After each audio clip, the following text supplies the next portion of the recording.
Yan mga ka-discovery, nandito tayo ngayon sa may Hinapaw Tagbak Road dito sa may Barangay San Jose, Antipolo City. Kaya papakita ko lang sa inyo yung yung merong nag-landslide na rito, yan, na bundok na lupa. Yan, nalaglag yung mga riprap na nakalagay dito. Yan, bali yung pala nung bagyong Enteng, dun pala yung merong tatlong namatay na na mga residente dito sa kabilang kabilang ganto rin. Yan, bali mga ka-discovery, napakadelikado talaga ng dito sa Antipolo, yung mga gantong klaseng ng lupa, bundok na lupa. Yan, kahit may riprap na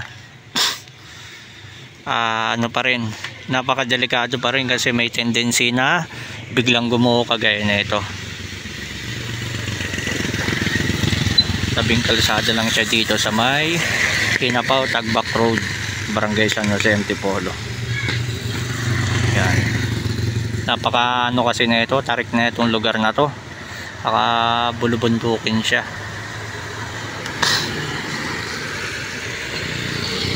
Yan, bali mamaya papakita ko sa inyo yung dating yung may namatay, na may nakatira, parang kagaya na may nakatira sa taas. Yan, huwag basta-basta tiwala sa mga gantong bundok na lupa. May tendency na gumuho, lalo na kapag umuulan or bumabagyo. Yan, lumalambot kasi yan. Yan mga ka-discovery.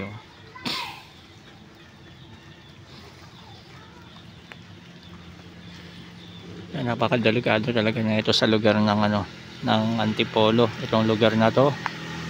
Yan, meron nakatira sa taas. Yan, konti na lang. Pwede na silang abutan ng pagguho dito.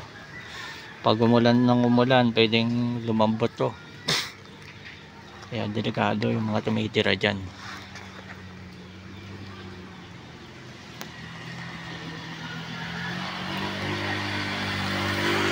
Yeah, mga ka-discovery, hanggang dito na lang ang ating vlog dito sa pinakita kong gumuhong riprap dito sa may Barangay San Jose.